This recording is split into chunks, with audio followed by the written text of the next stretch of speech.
اقرأ أخيا ورتل القرآن اصبح بصوتك اسمع الأكوان اقرأ كلام الله داوي نفوسنا لنحس في أعماقنا الإيمان من فؤاد كالحجارة قسوة. بسم الله الرحمن الرحيم الحمد لله رب العالمين والصلاة والسلام على أشرف الأنبياء والمرسلين نبينا محمد وعلى آله وصحبه أجمعين. السلام علیکم ناظرین، ہمارے آسان فہم قرآن کے دوسرے سبق کو ہم اب شروع کرتے ہیں. اس میں ہم سورہ فاتحہ پڑھیں گے اور گرامر اور ایک نقطہ تعلیم. خوشخبری کے طور پر ہم کہیں گے کہ الحمدللہ ہم نے پچھلے سبق میں 6 الفاظ سیکھے جو قرآن کریم میں تقریباً 1300 بار آتے ہیں. آج ہم سورہ فاتحہ اور گرامر کی مدد سے 20 الفاظ سیکھیں گے آدھی سورہ فاتحہ میں، جو قرآن کریم میں 4688 بار آتے ہیں. یقیناً ان میں سے بعض الفاظ آپ جانتے ہیں. سورہ فاتحہ کے الفاظ قرآن کریم میں 7500 بار آئے ہیں، تقریباً قرآن کا 10%، یعنی آلموسٹ قرآن کا ہر 10واں لفظ سورہ فاتحہ سے ہے. یہ دلیل ہے کہ اللہ تعالیٰ نے کس طرح قرآن کو آسان کیا ہے اور کس طرح اس آسانی کے لیے ہم کو وہ صورت پڑھنے کے لیے دی ہے جو قرآن میں جس کے الفاظ اتنے بار آتے ہیں. آگے بڑھنے سے پہلے میں کہوں گا قرآن سے ہمارے تعلق کو سمجھ لیجئے. اگلے سبق میں ہم اس کو مزید دہرائیں گے. قرآن سے ہمارا تعلق راست ہے، طے شدہ ہے، شخصی ہے اور متعلق ہے. راست یعنی اللہ تعالی ہم سے بات کر رہا ہوتا ہے جب بھی ہم قرآن پڑھتے ہیں یا سنتے ہیں. شخصی ہے یعنی میرے لیے ہے. ہم یہ نہ کہیں کہ یہ آیت فلاں کے لیے فلاں کے لیے، میرے لیے ہے. طے شدہ ہے یعنی ہر چیز جب قدر میں لکھی ہوئی ہے تو آج میں جو قرآن پڑھتا ہوں یہ بھی طے شدہ ہے اور وہ متعلق ہے. مجھے پوچھنا چاہیے کہ اللہ آپ نے آج یہ آیت مجھے کیوں سنائی. اس راست، شخصی، طے شدہ اور متعلق، اس کو سمجھنے کے بعد ہم کو کیا کرنا چاہیے؟ توجہ دینی چاہیے، پوری سمجھنا چاہیے اور تصور کو استعمال کرنا چاہیے جیسے کہ ہم بتائیں گے، اور احساس سے پڑھنا چاہیے. اور قرآن کریم کو زندگی میں لانے کے لیے 4 سٹیپس ہیں. پھر سے دعا نکالیے، اس کی روشنی میں احتساب کیجیے، پلان بنائیے اور تبلیغ کیجیے. مزید تشریح ہم آگے کریں گے. آج ہم سورہ فاتحہ لیتے ہیں. جیسا کہ میں نے کہا سورہ فاتحہ سے پہلے ہم تعوذ پڑھیں گے. اعوذ باللہ من الشیطان الرجیم. اعوذ یعنی میں پناہ میں آتا ہوں، باللہ اللہ کی، من الشیطان شیطان سے، من یعنی سے، من الشیطان شیطان سے، الرجیم جو مردود ہے، دھتکارا ہوا ہے. اعوذ باللہ من الشیطان الرجیم، میں پناہ میں آتا ہوں اللہ کی شیطان مردود سے. میں 2 پہلوؤں پر یہاں پر بات کروں گا. تصور ہے، جیسے تصور ہے یعنی تصور کیجئے کہ شیطان ہے کیا چیز.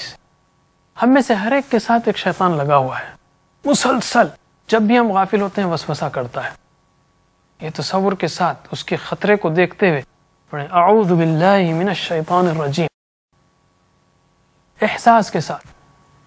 اسی طرح سورہ فاتحہ شروع ہوتی ہے. سورہ فاتحہ شروع ہوتی ہے بسم اللہ الرحمن الرحیم سے. بسم اللہ، اللہ کے نام سے. اسم یعنی نام، اردو میں بھی ہم استعمال کرتے ہیں. اسم کی جمع اسماء، اسماء الحسنى، اللہ کے بہترین نام. بسم اللہ، اللہ کے نام سے. الرحمن بہت مہربان. دراصل رحمان میں جوش ہے، جیسے غضبان بہت غصے والا، عطشان بہت پیاسا، جوان بہت بھوکا. رحمان جس کی رحمت موسلا دھار بارش کی طرح برس رہی ہے. الرحیم مسلسل رحم کرنے والا ہے. اس وزن پر عربی میں جو الفاظ آتے ہیں اس میں تسلسل ہے. جیسے جمیل خوبصورت، اس کو نہیں کہیں گے جو 2 ہفتے پہلے بدصورت تھا. یا کریم اچھے اخلاق والا، اس کو نہیں کہیں گے جو 3 ہفتے پہلے گالیاں بک رہا تھا. الرحیم مسلسل رحم کرنے والا. اللہ تعالیٰ الرحمن الرحیم ہے. دونوں صفات بیک وقت موجود ہیں. ساری صفات اللہ تعالیٰ کی بیک وقت موجود ہیں. یعنی اس کی رحمت موسلا دھار بارش کی طرح مسلسل برس رہی ہے، جس میں ہم میں سے ہر ایک سوچے پڑھتے ہوئے کہ میں سر سے پیر تک ڈوبا ہوا ہوں. بسم اللہ الرحمن الرحیم. اس تصور کو محسوس کیجئے, اس رحمتوں کو محسوس کیجئے کہ اللہ تعالیٰ نے مجھے پیدا کیا, انسان بنایا, مسلمان بنایا, محمد صلی اللہ علیہ وسلم کی امت میں پیدا کیا, قرآن پڑھنے کے قابل بنایا, یہ ساری رحمتوں کو اور احساس کے ساتھ پڑھیے. بسم اللہ الرحمن الرحیم. الحمدللہ رب العالمین. الحمد تمام تعریفیں, حمد کے دو معنی ہیں, تعریفیں, تمام تعریفیں, اور شکر. حمد کے دو معنی ہیں, ساری تعریفیں اور شکر. للہ, اللہ کے لیے. رب العالمین, رب ہے موٹا ترجمہ, پالنے والا ہے, پرورش کرنے والا ہے. دراصل اس کی گہرائی کو سمجھنا چاہیں ہم تو ایک مثال لیں, جیسے ہم نے کھانا کھایا ہوا ہے, اس وقت ہمارے جسم میں کروڑوں ری ایکشن چل رہے ہیں. کھانا میں بھی کھاتا ہوں, کھانا آپ بھی کھاتے ہیں, کھانا ایک اور شخص کھاتا ہے, کچھ سال کے بعد اس کو ہارٹ کا پرابلم ہوتا ہے. یہ ہارٹ کا پرابلم انسٹنٹ نہیں ہوتا ہے, ایک ایک ذرہ جو ڈپازٹ کر رہا ہوتا ہے وہ اللہ تعالیٰ سے پرمیشن لیتا ہے کہ یہاں ٹھہروں یا ہٹ جاؤں. ایک ایک ذرے کی پرورش کرنے والا, کروڑوں اربوں خربوں خلیوں کی, وہ رب ہے. رب, اور وہ رب میرا ہی رب نہیں, رب العالمین ہے, ساری دنیا کا, عالم انسانی, عالم جن, عالم ملائکہ, رب العالمین. یہ تصور لیجئے اور احساس کے ساتھ پڑھیے الحمدللہ رب العالمین. اگر میں آپ سے کہوں آپ کا بہت بہت شکریہ, خدا حافظ, آپ کہیں گے کیا طریقہ ہے, کیا ادب ہے. اگر میں کہوں الحمدللہ رب العالمین الرحمن مالک یوم الدین, یہ کیا طریقہ ہے, یہ کیا ادب ہے اللہ تعالیٰ کے ساتھ. مجھے کہنا چاہیے الحمدللہ رب العالمین, دل سے پڑھنا چاہیے. اور اگر میں کہوں کسی سے فوری, بھائی آپ کا شکریہ, آپ فوری کہیں گے کس بات کا, تو مجھے کہنا چاہیے بھائی آپ کا شکریہ, آپ نے مجھے کتاب دی وغیرہ. اسی طرح آپ الحمدللہ رب العالمین کہیں تو کچھ ذہن میں رکھیں کہ بھائی اللہ تعالیٰ آپ نے مجھے مسلمان بنایا یا نماز پڑھنے کی توفیق دی وغیرہ. احساس, تصور اس کے ساتھ. اس کو ہم زندگی میں کیسے لائیں, یہاں پر ایک ہی مثال دوں گا یا ایک اور, کہ اللہ مجھے تیرا سچا شکر کرنے کی توفیق دے. ایک پہلو احتساب کرنے, کیا میں واقعی اللہ تعالیٰ کا شکر ادا کرتا ہوں, شکر عمل سے. اس کا پلان بنائیں, اگر نہیں ہوتا ہے تو الحمدللہ, نہیں ہوتا استغفراللہ, پلان بنائیں اور تبلیغ کریں اس بات کی. الرحمن الرحیم, اس کو تو ہم نے دیکھ لیا, بہت مہربان یا پرجوش رحم کرنے والا. الرحیم, مسلسل رحم کرنے والا. مالک یوم الدین, یوم کی جمع ایام, مالک یوم الدین, بدلے کے دن کا مالک. دین کے دو معنی ہیں, ایک ہے بدلہ اور دوسرا ہے زندگی کا نظام, زندگی گزارنے کا طریقہ, جیسے دین اسلام. یہاں پر مراد ہے بدلہ, بدلے کے دن کا مالک ہے. مالک یوم الدین, اس کو ہم تصور کیا کر سکتے ہیں, مالک یوم الدین, اربوں خربوں لوگ اس وقت حشر کے میدان میں ہوں گے. تصور کیجئے اس دن کی گریٹنس کا, اس کی دن کی عظمت کا, اس دن کی بڑائی کا. احساس ہو, کیا احساس ہو, میری اور آپ کی زندگی میں ایک اہم ترین دن وہ یوم الدین ہوگا, اس لیے کہ اس دن رزلٹ آئے گا. اگر بچہ 5ویں یا 6ٹھی جماعت میں پڑھ رہا, اسے پوچھا جائے کہ کون سا دن آپ کروشل ہے, تو وہ کہے گا رزلٹ کا دن. وہ دن رزلٹ کا دن ہے. ہماری اس دنیا و آخرت کی مسلسل زندگی میں اس دن رزلٹ آئے گا. مجھے مالک یوم الدین پڑھتے ہوئے ایک سیکنڈ کے لیے امید رکھنی چاہیے اللہ تعالیٰ سے کہ اس نے بغیر پوچھے مسلمان بنایا, بغیر پوچھے 3 نعمتیں دی. اب ہم پوچھ رہے ہیں انشاءاللہ اس دن جنت دے گا. اور ساتھ ہی ساتھ مجھے ڈر ہونا چاہیے کہ پتہ نہیں کیا ہو, خوف کھانا چاہیے کہ کہیں مجھے سزا نہ دی جائے اپنے گناہوں کی پاداش میں. مالک یوم الدین, اس آیت کو اپنی زندگی میں کس طرح لا سکتے ہیں ہم؟ دعا نکالیے کہ اللہ اس دن مجھے کامیاب کر. احتساب کیجئے کہ میں وہ کام کر رہا ہوں جو مجھے اس دن کامیاب کریں گے. پلان بنائیے, کر رہا ہوں تو الحمدللہ, نہیں کر رہا ہوں تو استغفراللہ. پلان بنائیے, آج سے کیا پلان ہے, اور اس بات کی تبلیغ کیجئے. میں گزارش کروں گا ہمارے ساتھی قاری عمران خان سے کہ وہ آئیں اور آپ کو سورہ فاتحہ کی ان آیات کی پریکٹس کرائیں. قاری عمران خان. السلام علیکم ورحمۃ اللہ وبرکاتہ. ترجمہ کیجئے. اعوذ صرف ترجمہ کریں گے اور ناظرین آپ بھی صرف ترجمہ کریں گے. ہم چاہتے ہیں کہ آپ کو تجوید بھی پڑھائیں، لیکن یہ کورس قرآن فہمی کا کورس ہے، سمجھانے کا کورس ہے، اس لیے ساری توجہ سمجھانے پر ہوگی. آپ صرف ترجمہ کریں گے. اعوذ باللہ من الشیطان الرجیم. اعوذ باللہ من الشیطان الرجیم.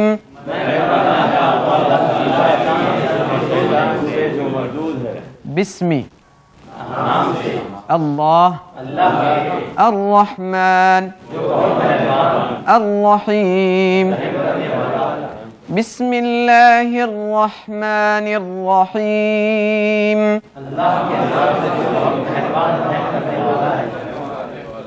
الحمد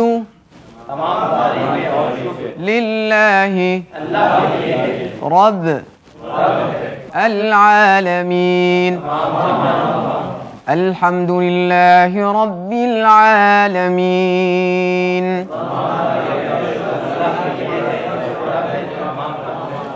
الرحمن الرحیم. الرحمن الرحیم. مالک یوم الدین. مالک یوم الدین. ناظرین پھر سے ترجمہ فرمائیے. اعوذ میں پناہ میں آتا ہوں. صرف ترجمہ کریں گے آپ لوگ، ناظرین آپ بھی.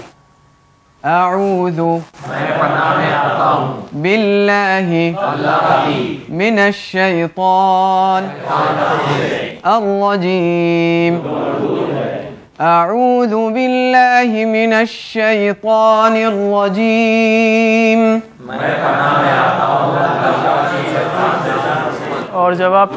اور جب آپ ترجمہ کرنے لگیں گے، تصور، احساس، ذمہ داری، وہ سارے احساسات کے ساتھ ترجمہ کیجیے. صرف ترجمہ ہی نہیں، یہ پہلوؤں کو بھی ساتھ میں رکھیے. چلیے بسم اللہ. بسم نام سے اللہ الرحمن الرحیم. بسم اللہ الرحمن الرحیم. الحمد للہ رب العالمین. الحمد للہ رب العالمین.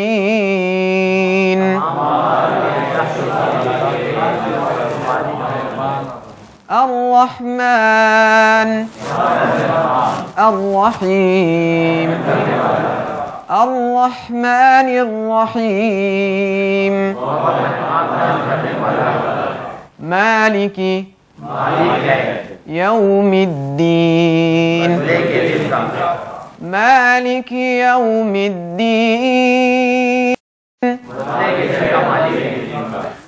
جزاکم اللہ خیر. یاد رکھیے سورہ فاتحہ کا ہر لفظ اہم ہے، اور اس آدھی سورہ فاتحہ کے الفاظ قرآن کریم میں کتنے بار آتے ہیں؟ 7000 نہیں، ٹوٹل سورہ فاتحہ کے 7500 اور آدھی سورہ فاتحہ کے تقریباً 4600. تو ایک ایک لفظ کو یاد رکھیے. اب ہم آتے ہیں گرامر کی طرف. گرامر میں ہم نے پچھلی کلاس میں 6 الفاظ سیکھے. ہوا، ہم، انت، انتم، انا، نحن. ایکشن کے ساتھ ترجمہ کیجئے. ہوا وہ، سیدھا ہاتھ سیدھی طرف، شہادت کی انگلی. یاد رکھیے ناظرین، یہ ٹی پی آئی ہے، یعنی ٹوٹل فزیکل انٹریکشن ہے، یعنی ہم چاہتے ہیں کہ آپ اپنے سارے وجود کو استعمال کریں. آپ دیکھیں الفاظ کو، آپ سنیں، آپ سوچیں، آپ بولیں، آپ بتائیں. یہ ساری حرکتیں جب آپ کریں گے تو انشاءاللہ آپ کا دماغ بہت جلدی سیکھے گا. تو ہوا ترجمہ کیجئے. وہ، ہم انت، انتم، انا، نحن. ماشاءاللہ. میرے بعد عربی دہرائیے سوچتے ہوئے کہ آپ کیا کہہ رہے ہیں. ہوا ہم، انت انتم، انا نحن. الحمدللہ ہم نے یہ 6 الفاظ سیکھے. آج ہم کچھ اور چیزیں سیکھیں گے. الفاظ کی 3 قسمیں ہیں جن کو کلمے کہا جاتا ہے عام طور پہ. الفاظ کی 3 قسمیں، ایک ہے اسم یعنی نام، جیسے کتاب ہے یا مکہ ہے، یا صفت ہے مسلم ہے مؤمن ہے، اس کو اسم کہتے ہیں۔ دوسرا ہے فعل، جس سے کام کے ہونے یا کرنے کا پتہ چلے، اور تیسرا لفظ ہو سکتا ہے حرف، جو اسموں کو یا فعلوں کو ملائے، اور اس کو ہم بار بار دیکھیں گے، انشاءاللہ گھبرانے کی بات نہیں۔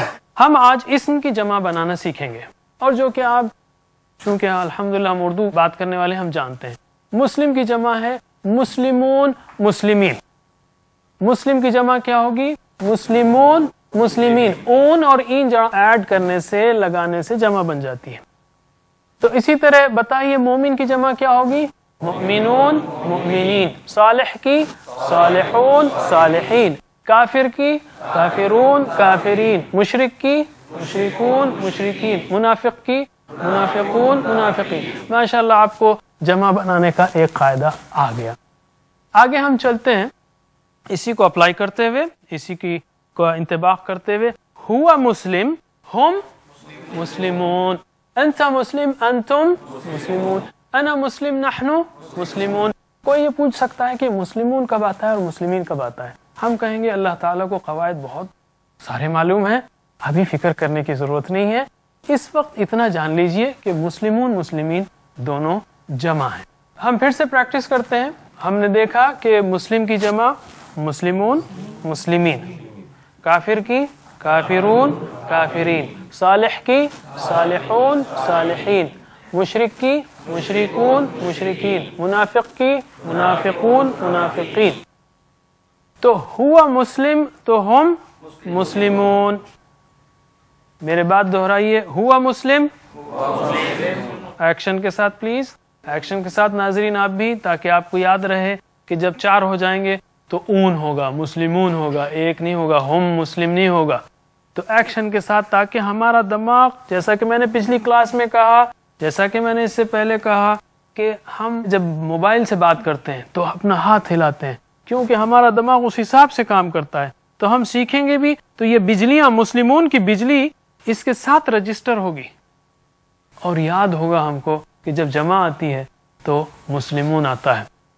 تو ہوا مسلم، ریپیٹ کیجئے میرے بعد، ہوا مسلم ہم مسلمون، انت مسلم انتم مسلمون، انا مسلم نحن مسلمون۔ پھر سے، ہوا مسلم ہم مسلمون، انت مسلم انتم مسلمون، انا مسلم نحن مسلمون۔ میں اشارے کروں گا اور آپ بولیں گے، ٹھیک ہے؟ آہستہ سے، کورس میں، سوچتے ہوئے۔ جب میں اشارہ کروں جب ہی آپ کی آواز آئے۔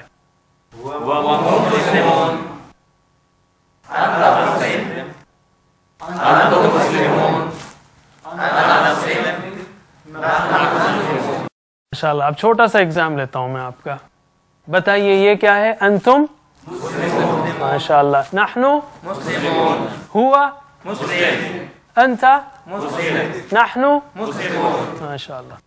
نقطہ تعلیم پر آتے ہیں اب ہم۔ نقطہ تعلیم میں آج ہم دیکھیں گے کہ ہمارا دماغ کیا چیز ہے، کیسی عظیم الشان نعمت ہے جو اللہ تعالیٰ نے ہمیں عطا کی ہے۔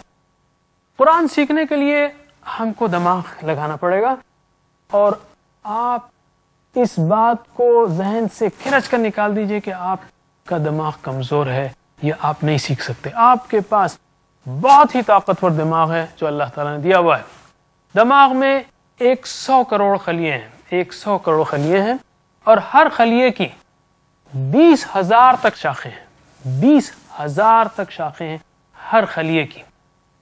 جیسے ہر خلیہ ایک درخت کی مانند ہے جس کی 20,000 شاخیں ہیں، اور یہ شاخیں ہر سیکنڈ میں 500 بار ملتی اور بچھڑتی ہیں، 500 بار۔ سوچیے کہ کیا فاسٹ پروسیسنگ، کیا تیز پروسیسنگ دماغ کرتا رہتا ہے۔ دوسرا نقطہ یہ ہے کہ ریسرچ کے مطابق ہم بمشکل 5 سے 25% دماغ استعمال کرتے ہیں۔ تو ابھی الحمدللہ 95% دماغ خالی ہے، بالکل کام کرنے سیکھنے کے لیے کوئی مسئلہ نہیں ہے آپ کو قرآن سیکھنے کا۔ آپ 60 برس کے بھی ہو جائیں، آپ 60 برس کے بھی ہو جائیں، تو مشکل سے آپ کے 3% خلی مرتے ہیں. ٹھیک ہے؟ تو پھر انسان بھولتا کیوں ہے؟ یادداشت کے قواعد کا لحاظ نہ کرنے کی وجہ سے. کیونکہ اگر آپ سائیکل چلانا چاہتے ہوں اور آپ پیڈلز بھی ماریں اور بریک بھی لگائیں تو کیسے چلے گی سائیکل؟ تو دماغ کے بھی کچھ رولز ہیں، اور انشاءاللہ ہم اگلے اسباق میں ایک ایک نقطہ سیکھیں گے، سیکھنے کیسے دماغ کو استعمال کیا جائے. اور اکثر جن کی عمر زیادہ ہو گئی ہے ان کو شیطان ورغلاتا ہے، کہتا ہے کہ یار اب تو عمر ہو گئی ہے. اکثر آپ دیکھیں گے لوگ کہتے ہیں اب تو عمر ہو گئی ہے، اب کیا سیکھیں گے ہم. یہ خالص شیطانی وسوسہ ہے. آپ ضرور سیکھ سکتے ہیں، کوئی مسئلہ نہیں ہے. 5% استعمال ہوا تھا، 3% مر گیا، ابھی 92% دماغ باقی ہے. اوکے، کوئی مسئلہ نہیں ہے انشاءاللہ. اور سب سے اہم بات یہ کہ دماغ اور مسلز کے لیے ورزش ضروری ہے. یو یوز اٹ اور لوز اٹ. یا آپ استعمال کریں یا آپ اس کو کھو دیں گے. اگر آپ اس کو استعمال نہ کریں گے تو آپ اس کو کھو دیں گے. مثلا آپ نے دیکھا ہوگا کہ جب کسی کا ہاتھ فریکچر ہو جاتا ہے تو اس پر ایک پلاسٹر چڑھا دیا جاتا ہے. وہ پلاسٹر 21-22 جو بھی دن تک رہتا ہے، 21-22 دن کے بعد جو پلاسٹر نکالا جاتا ہے تو اس کا ہاتھ کس طرح لگتا ہے آپ کو؟ بالکل ایک سوکھی نلی کی طرح. کیوں؟ کہ اس نے وہ مسلز استعمال نہیں کیے. اگر آپ دماغ استعمال نہیں کریں گے، خاص کر جب آپ کی عمر زیادہ ہو رہی ہو، تو سکڑ جائے گا. یہ بہت بڑا خطرہ ہے. اور آج کل کے ریسرچرز کہتے ہیں کہ جن کی عمر زیادہ ہو رہی ہے، اگر وہ الزائمرز ڈیزیز یا کسی اور بیماری سے بچنا چاہتے ہوں تو کچھ نہ کچھ کوئزز کریں، کچھ یاد کریں. ہم کہیں گے وہ سب چھوڑ کر کیوں نہ آپ قرآن سیکھیں. بابرکت چیز، اس میں خاص رحمت ہے، خاص برکت ہے. میں آپ کو ایک واقعہ سناؤں. حیدرآباد کے ایک بہت ہی مشہور عربی سکھانے والے ایک شیخ تھے، شیخ احمد. انہوں نے ساری زندگی قرآنی عربی سکھائی، کئی کتابیں لکھی. وہ کئی بہت ہی زیادہ عمر کے ہو گئے، وہ سب کچھ بھول گئے تھے. جب ان کی عمر بہت زیادہ ہو گئی تو سب کچھ بھول گئے تھے وہ. لیکن جب ان کو قرآنی آیات سنائی جاتی تھی اور اگر اس میں کوئی غلطی ہوتی تو اس کو کریکٹ کرتے تھے. اپنے گھر والوں کو نہیں پہچانتے تھے، لیکن قرآنی آیت تو قرآن کی خاص برکت ہے. قرآن کی خاص برکت ہے. انشاءاللہ آپ ضرور سیکھ سکتے ہیں. تو اللہ تعالیٰ کے اس عظیم الشان تحفے کو استعمال کیجیے اور قرآن فہمی کے لیے تیار ہو جائیے. اور اس پروگرام کے لیے انشاءاللہ اس مبارک سلسلے کے لیے ریگولر وقت نکالیے. آپ انشاءاللہ ضرور بآسانی قرآن کو سیکھیں گے. اللہ تعالیٰ سے دعا ہے کہ ہمیں قرآن کریم پڑھنے، سمجھنے، عمل کرنے، پھیلانے کی توفیق دے. وآخر الدعوانا ان الحمد للہ رب العالمین.